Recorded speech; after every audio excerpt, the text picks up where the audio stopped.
They sail across the dark ocean without names. They move silently through the night without flags. They operate far beyond the reach of the law. This is a trillion-dollar fleet hiding in plain sight. They vanish completely from every radar system. They disappear from every satellite in the sky. The ocean is their perfect cover for what happens beneath. A 200-mile stretch of empty water hides everything. The fish on your plate has a secret journey. It is a secret journey that starts in the shadows of the sea. It begins in darkness and ends on luxury tables. The secret journey ends here on luxury tables. These sanctuaries were meant to protect life. They have become hunting grounds for profit. Sanctuaries meant to protect life have become hunting grounds for profit. Sanctuaries meant to protect life have become hunting grounds for profit. For every ton caught, 3 tons die. Some journalists got close. Very few made it back safely.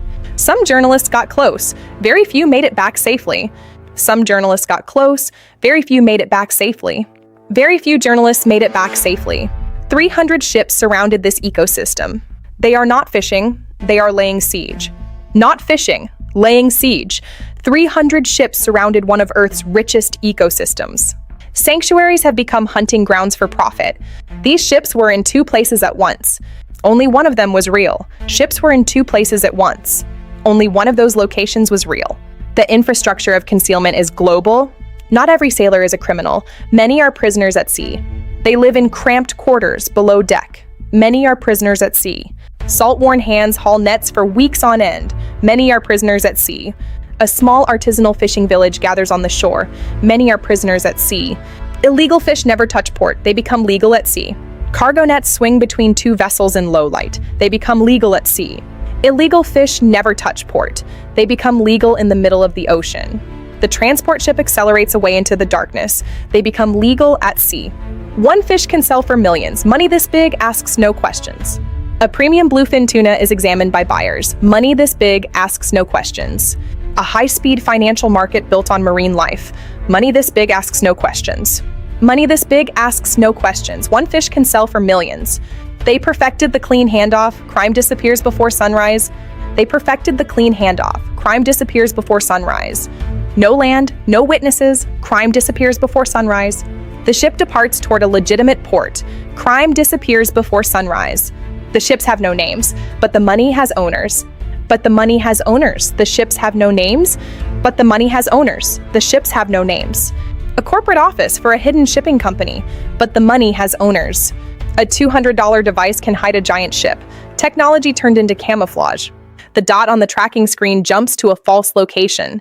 Technology turned into camouflage. Operating with perfect impunity. Technology turned into camouflage. A $200 device can hide a giant ship. Technology turned into camouflage. 500 years of life, gone in minutes. The ocean can't rebuild that fast. A trawl net being dragged across a seamount. The ocean can't rebuild that fast. 500 years of life, gone in minutes. The ocean can't rebuild that fast. The faint shadow of the trawler moving away. The ocean can't rebuild that fast. 60 years of fishing. Now the nets come back empty. An elderly fisherman speaking to camera. Now the nets come back empty. A shadow fleet vessel visible on the horizon. Now the nets come back empty. Now the nets come back empty. 60 years of fishing. For every ton caught, 3 tons die. Most of it never meant to be caught. Dead marine life scattered across the seabed. Most of it never meant to be caught. The vessel moving on, leaving the carnage behind. Most of it never meant to be caught. A pod of dolphins swimming frantically. Most of it never meant to be caught. Boarding these ships is deadly work. Some officers never return. The physical preparation for the boarding operation. Some officers never return. Both vessels moving at speed through rough water. Some officers never return. The physical danger of the boarding operation. Some officers never return. Corruption keeps the system running. Paperwork turns crime into business. Paperwork moving quickly, no questions asked. Paperwork turns crime into business. Heading back out to sea to repeat the crime. Paperwork turns crime into business. Lights reflecting on dark water in the harbor. Paperwork turns crime into business. Illegal fishing earns up to $50 billion a year. More profit, less risk. Numbers climbing with each new study. More profit, less risk. Financial models for shadow fleet profitability. More profit, less risk. Illegal fishing earns up to $50 billion a year. More profit, less risk. This is only the beginning. The real empire lies beneath the waves. The real empire lies beneath the waves. This is only the beginning. The ocean's own rhythm continuing despite the crime. The real empire lies beneath the waves. The shadow fleet on the edge of the frame. The real empire lies beneath the waves. They sail without names, without flags, without law. A trillion-dollar fleet operating in the world's most protected waters. And almost no one on Earth can stop them. This is the Shadow Fleet. Every year, illegal fishing vessels steal over $23 billion worth of seafood. They vanish from every radar, every satellite, every Coast Guard system. The ocean is their cover. And it's nearly perfect, the perfect cover for their illegal operations. The fish on your plate has a story no restaurant will ever tell you. It begins in protected waters, in the dark, and it ends on the world's most expensive tables. Marine protected areas were meant to be sanctuaries, zones where the ocean could breathe again. Instead, they've become hunting grounds. For the most profitable criminal fleet in history, some journalists have gotten close. Very few have survived the attempt with their footage intact. These ships don't just fish illegally, they operate like a military force. The Shadow Fleet didn't appear overnight. It evolved over decades, exploiting every legal loophole the ocean offered. Ships die on paper, then they're reborn with new names, new flags, new lives, new crimes. In 2020, over 300 vessels gathered just outside Galapagos waters. They waited, watching, calculating the boundary. The world's most biodiverse marine reserve, and they were circling it. This wasn't fishing, this was a siege. Global Fishing Watch monitors over 100,000 vessels every day. They found something that changed everything. Thousands of ships operating in protected zones were broadcasting false positions. They were in two places at once, and only one of them was real. Not every sailor on these ships is a criminal. Many are trapped, recruited from poverty with false promises. Held at sea for months, sometimes years, the Shadow Fleet runs on stolen fish and stolen lives. The South China Sea is the most contested body of water on Earth. And beneath its surface, an ocean war is already being fought. Not with missiles, with nets, with darkness, with silence. The prize, the last great fish stocks on the planet. In West Africa, 40 million people depend on fish for survival, and the Shadow Fleet is eating their food supply, not just illegally, systematically, industrially, an entire continent's protein source being stolen in the dark. The ships have no names, but someone owns them, hidden behind 40 layers of shell companies, registered in islands they've never visited, operated by people who will never spend a day at sea. Once the fish hits port, it disappears into the legal economy, mixed with legitimate catch, relabeled, repackaged. By the time it reaches your grocery store, the crime is invisible. The system was designed that way. When Shadow Fleet vessels flee from patrols, they abandon their gear. Ghost nets, thousands of miles of them, still fishing. Ghost nets, thousands of miles of them, still fishing, still killing. The ocean pays the price in silence. Scientists have been screaming this warning for 20 years. The data is undeniable, the collapse is measurable, but the fleet keeps growing, the profits keep flowing, and the ocean keeps dying. The moment you catch them, they know it. They have counter-surveillance systems more sophisticated than some navies. By the time enforcement reaches the coordinates, the ship is gone. The ocean swallowed the evidence. In the Coral Triangle, rangers protect an area larger than all of Europe, with 2 boats and a radio. They report vessels daily, they're ignored just as often. This is what underfunded ocean protection looks like. It's called transshipment, transferring illegal catch at sea. The fishing vessel never needs to enter port. The cargo arrives clean, documented, legal. It's one of the oldest tricks in the Shadow Fleet playbook. A single bluefin tuna can sell for $3 million. That kind of money doesn't ask where the fish came from. The market is too big, too fast, too hungry, and the Shadow Fleet knows exactly where to deliver. As climate change melts the Arctic, new fishing grounds are opening. The Shadow Fleet arrived before the scientists did. Before the laws could be written, before the maps were redrawn, the frontier of illegal fishing is moving north. 37 international agreements exist to protect the world's oceans. Enforcement of those agreements, near zero. The Shadow Fleet doesn't fear treaties. It was built for the gaps between them. The Shadow Fleet doesn't work alone. A $200 device can make a 10,000-ton ship disappear from global tracking. AIS spoofing is the Shadow Fleet's secret weapon. The criminals turned it into the world's most effective camouflage. Deep-sea seamounts take centuries to develop. A single trawl pass can destroy 500 years of growth in 4 minutes. The Shadow Fleet doesn't just take fish, it demolishes the architecture of the ocean itself. The Maldives has 200 islands and controls 35,000 square miles of ocean. Small island nations are the easiest targets in the Shadow Fleet's map. They have 1 patrol vessel. The Maldives has 200 islands and controls 35,000 square miles of ocean. Small island nations are the easiest targets in the Shadow Fleet's map. Their waters are worth billions. Their enforcement budgets, almost nothing. He's been fishing these waters for 60 years. In the last decade, the catch has fallen by 80%, and he knows exactly why. China operates the world's largest distant water fishing fleet, over 17,000 vessels, more than all other nations combined. Many operate legally, many do not. The line between the two is one of the most guarded secrets in geopolitics. The race to find the shadow fleet is being run by satellites and algorithms. Thousands of ships operating in protected zones where broadcasting false positions. For the first time in history, the ocean is becoming transparent, and the fleet knows its time is running out. For every ton of targeted fish caught illegally, 3 tons of bycatch die. Species that built the ocean's food web and discarded like garbage. The ocean pays the price in silence. The ocean pays the price in silence, Part 2. Boarding a shadow fleet vessel is one of the most dangerous jobs in law enforcement. These ships carry armed crews, they've rammed patrol boats. Dramatic aerial of the patrol vessel pulling alongside the suspect ship. Both vessels moving at speed through rough water, separation only meters. The shadow fleet doesn't go quietly. Aboard the boarded vessel, officers discovering hidden compartments below deck. Ice-packed illegal catch of protected species. Close-up of documentation found in the captain's cabin. Multiple sets of vessel papers, different names, different flags for the same ship. Fines, when imposed, are less than a single night's illegal catch. The math makes crime inevitable. The shadow fleet doesn't work alone. It has partners in port, in customs, in government. The corruption network is as deep as the ocean, and it's just as hard to map. Protected zones are only as strong as the enforcement around them. Europe's most celebrated marine reserves have shadow fleets circling them daily. The fish on your plate has a story. It ends on the world's most expensive tables. And some nights it disappears entirely. The numbers are almost impossible to comprehend.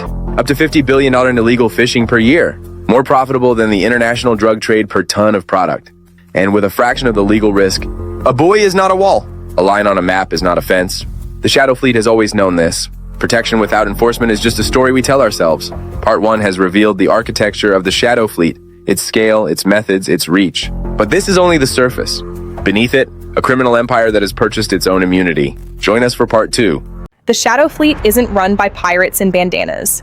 It's run by men in suits in the world's most expensive cities. They've never smelled the ocean, never touched a net. And they'll never spend a day in court.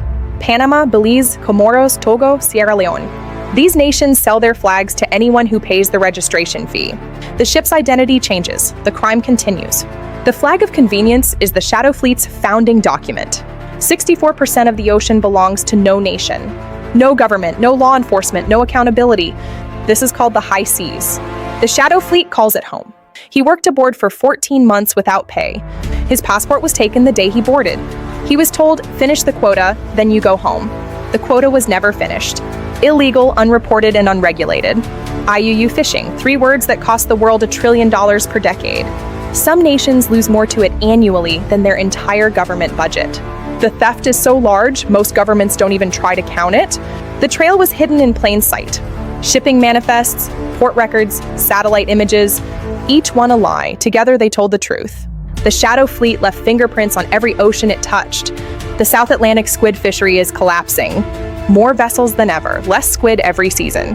The fleet follows the fish into extinction, then moves to the next ground. It's not a fishery, it's a strip mine. The shadow fleet generates more cash than most countries' fishing industries combined. That money needs to be cleaned. Real estate, yachts, tech startups, supply chains. The fish money is everywhere and nowhere. Some shadow fleet methods are more primitive than any technology. Dynamite, cyanide, bottom trawls dragged through protected zones. Methods outlawed everywhere, practiced everywhere. The coral triangle loses reefs faster than it can regrow them. These communities have been reporting illegal fishing for years. To local officials, to national governments, to international bodies. The reports are filed. The fleet keeps fishing. The gap between documentation and action is where the ocean dies.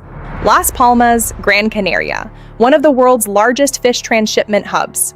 Thousands of tons of fish change hands here daily. Some of it is legal. Tracking which is nearly impossible. The shadow fleet designed it that way.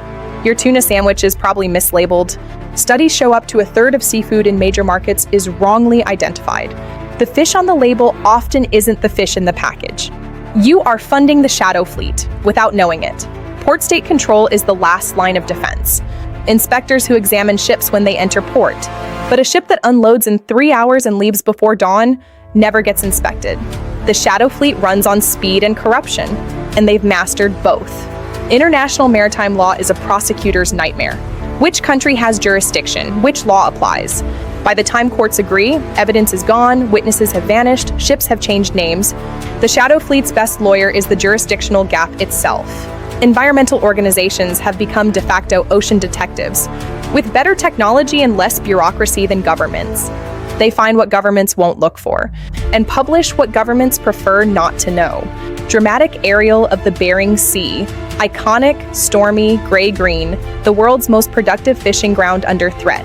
Wide tracking shot of legitimate pollock trawlers, massive, well-regulated, legal, operating alongside vessels whose status is unclear. Even sustainability certifications have been compromised. The Marine Stewardship Council, the gold standard of ocean ethics, has certified vessels linked to shadow fleet operators. The certificate is worth more than the fish. The fraud is worth more than both. In 2022, new SAR satellite systems revealed a truth the industry had denied.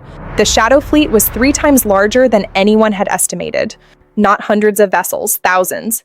Operating in plain sight, just invisible to the tools we'd been using. An ocean food web is a machine with 10,000 interconnected parts. Remove one species, the whole machine vibrates. Remove 5, like it starts to fail. The shadow fleet is removing hundreds simultaneously. The US imports 80% of its seafood. Less than 2% is physically inspected at the border. Every container that passes uninspected is a green light for the shadow fleet. The market is open, the door is unlocked, and they know exactly where it is. Brazil has one of the world's largest marine territories, and one of the most under-resourced Coast Guard services. Every patrol they run costs money they don't have. Every ship they miss costs the ocean life it can't replace. She has addressed this conference 11 times in 12 years. The language of the resolutions has become more urgent with each year. The ocean has become more depleted with each year.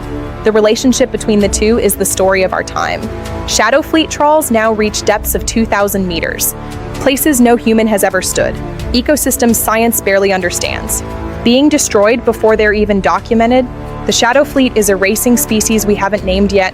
Patagonian toothfish sells as Chilean sea bass. Orange roughy sells as deep sea perch.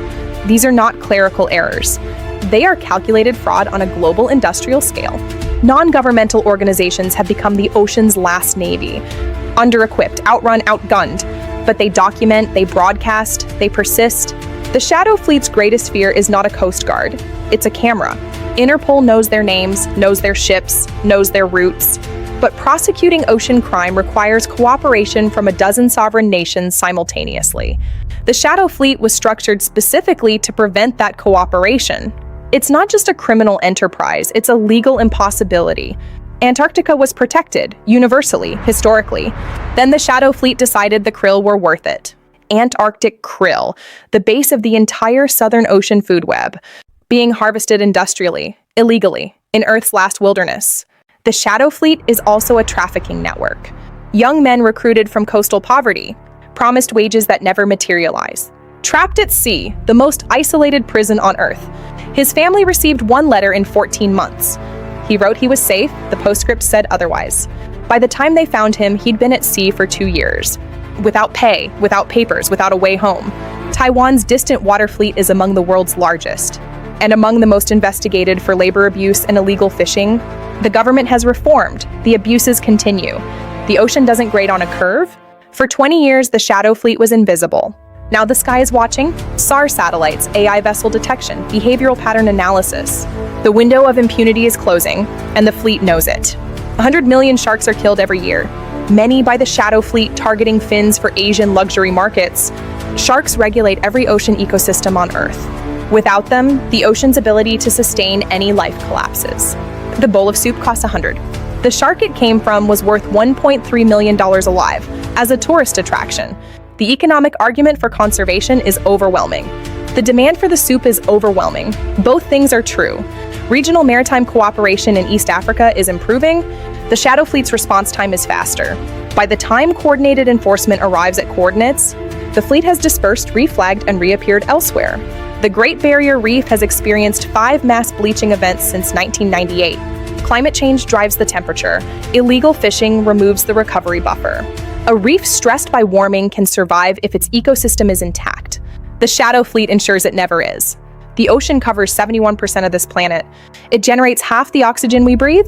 It absorbs 30% of all carbon dioxide we produce. And the shadow fleet is dismantling it, piece by piece, night by night. 3 incidents, 3 oceans, 1 night, a system pushed to the breaking point. This is what coordinated shadow fleet operations look like. Not random crime, this is synchronized disruption. designed to overwhelm every enforcement resource simultaneously across the globe. The Pacific Island Forum tracks illegal fishing in one of the most remote ocean zones on Earth. On some nights, they identify dozens of incursions. Most go unanswered. On most nights, they respond to none. The system is simply overwhelmed. Not from incompetence, from the impossibility of the task they face. When Coast Guards confront Chinese vessels, they're not just stopping a ship. They're navigating geopolitical risk. The vessel behind the vessel is the Chinese state. The vessel behind the vessel is the Chinese state, a complication most nations can't afford. And the shadow fleet operators know it. It happened to the cod. 90,000 fishermen lost their livelihoods in one season when the stock collapsed. The most abundant fish in the North Atlantic, commercially extinct in 15 years. The shadow fleet is running this same experiment in every ocean simultaneously. The shadow fleet is running this same experiment in every ocean simultaneously. Modern fishing gear is a weapon of mass extraction. A single net can hold 10 million fish at once. One vessel can catch in an hour what took an entire fleet a week in 1950. The ocean was not designed to survive this efficiency. She managed vessel logistics for 8 years. She knew exactly where every ship was and what it was hiding. When she offered to testify, her lawyer told her to get a new phone and change her address. The shadow fleet protects its secrets more carefully than its ships. The damage is documented the moment it occurs. Transmitted immediately, received immediately, ignored immediately. The bureaucratic gap between evidence and action is the shadow fleet's most reliable ally. It's not a failure of technology, it's a failure of will. Mediterranean drift nets were banned by the EU in 2002. Still, the crisis deepens. They're still deployed regularly throughout the basin. The ban exists on paper. The enforcement exists on helicopters. The helicopters don't have boats, and the boats can't get there in time. Nutrition data from Pacific Island nations reveals what no fishing report fully captures. Children going hungry in fishing communities, not because the ocean is empty, but because the shadow fleet came first. Because the shadow fleet came first, feeding on the bounty before anyone else. The lights are irresistible to squid. They rise from the deep toward the glow. Both depend on a healthy ocean. Both are being destroyed simultaneously. Operation Icefish, Operation Deal, Operation Coco, international enforcement operations that seized dozens of vessels and made no measurable difference to overall illegal fishing levels. The fleet is too large, the enforcement too small. The math never works. The Falkland Islands spend more per square mile on fisheries protection than almost any territory on Earth. The patrol boat captain calls for urgent aerial support, waiting for confirmation. The ocean loses what it cannot replace. The models were wrong, failing to account for the true scale of the crisis. It was always a security crisis. We just called it a fishing problem for too long. With smartphones and apps, they report what satellites miss. The human eye sees what algorithms don't. And Europeans eat more illegally caught fish per capita than almost any other population. They launder their catch at sea, a civilizational crisis playing out beneath the surface of every ocean simultaneously. This is the story of a fight that has not been lost. The fight is not over yet, because the tools are changing, because the world is watching, finally. Global Fishing Watch makes all its data publicly available. Anyone with an internet connection can watch the shadow fleet in real time. The transparency they've created is a form of enforcement by itself. You cannot hide in plain sight when everyone can see the light you're hiding in. The Port State Measures Agreement is the most powerful anti-IUU fishing tool ever created. It requires port nations to inspect vessels before unloading. 70 nations have ratified it. Implementation is expanding. When fully applied, the shadow fleet has nowhere to sell its catch. Blockchain traceability is making supply chain fraud harder to commit. Every fish that enters the certified chain has an unbreakable digital identity. The fish that can't be traced can't be sold to major retailers who adopt the standard. Market-based solutions may achieve what law enforcement couldn't. The United States imports more seafood than any nation on Earth. If the US closes its market to illegal catch, the shadow fleet loses its most valuable customer. The Seafood Import Monitoring Program is America's most powerful ocean tool. It has never been fully enforced. That is changing. Peru built one of the world's best fisheries management systems from one of the worst. After catastrophic collapse in the 1970s, they rebuilt with science. Today, the anchoveta fishery is a global case study in recovery. It proves that collapse is not inevitable, if the will to stop it exists. Technology is equalizing an unequal fight. A small island nation with the right satellite subscription can now see every vessel in its exclusive economic zone. The Shadow Fleet's geographic immunity is ending. Palau declared its entire exclusive economic zone a sanctuary. 500,000 square kilometers of protected ocean. 5 years later, fish biomass has increased 50%. The ocean can recover. It does recover, if we let it. When protected zones are actually protected, the ocean responds. The science is unambiguous. No-take marine reserves produce more fish. More inside the reserve, more outside it. Protection is not just ethics. It's the most efficient fishing strategy ever devised. AI-powered ocean surveillance reduced response times from days to minutes. In a pilot program in Costa Rica, illegal fishing dropped 70% in 6 months. The Shadow Fleet requires darkness to operate. The right technology is ending the night. When the largest seafood retailer in the world demands traceability, the entire supply chain has to respond. Consumer demand, translated into corporate policy, is a more powerful enforcement mechanism than any Coast Guard fleet. You have more power over the Shadow Fleet than you think. Community-based ocean protection outperforms every other model. The people who live there know what belongs and what doesn't. They respond faster, they communicate better, they care more. When you arm communities with authority, the Shadow Fleet has nowhere to hide. If you can't prosecute the captain, prosecute the investor. New legal strategies are targeting the financial infrastructure of the Shadow Fleet. ESG litigation, environmental liability, supply chain accountability. The fleet's owners are discovering that the ocean has lawyers now. The Southern Ocean is becoming the most monitored body of water on Earth. Acoustic buoys, satellite radar, drone patrol networks. The ice that once made Antarctica unreachable is melting, but the surveillance covering it is growing faster than the fleet that targets it. The Pacific Islands Forum created a legal framework for joint enforcement. Small nations, shared ocean, shared purpose. The Shadow Fleet exploited divisions between nations. These nations decided to stop being divided. Transparency campaigns work. Public awareness is now a powerful tool of ocean justice. After a major mislabeling scandal, seafood fraud dropped 40% in 3 years in the US. Not because of new laws, because of consumer awareness. The Shadow Fleet's greatest vulnerability is the shopper who knows how to ask questions. Some of the seized vessels have been converted to patrol and research ships. The same hulls that destroyed marine sanctuaries now monitor them. The same technology that evaded coast guards now assists them. The ocean does not hold grudges. It only asks for time to heal. The Galapagos Islands are finally fighting back. New funding, new vessels, new enforcement cooperation with Ecuador's Navy. The fleet that once gathered 300 strong on the boundary now thinks twice. The marine sanctuary is beginning to mean what the name always promised. When Shadow Fleet operators turn on each other, the entire structure is vulnerable. 3 months of testimony from one captain produced 23 arrests across 4 nations.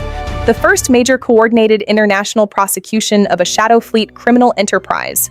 This is certainly not the last. In 2023, the United Nations adopted the High Seas Treaty. For the first time in history, humanity has a legal framework for protecting international waters. The treaty still needs enforcement behind it, but it provides the legal ground that enforcement has always lacked. He watched the news coverage about the arrests. He said it's a start. His tone contained 60 years of fishing and 10 years of watching the ocean empty. It contained the specific hope of a man who knows exactly how much is at stake.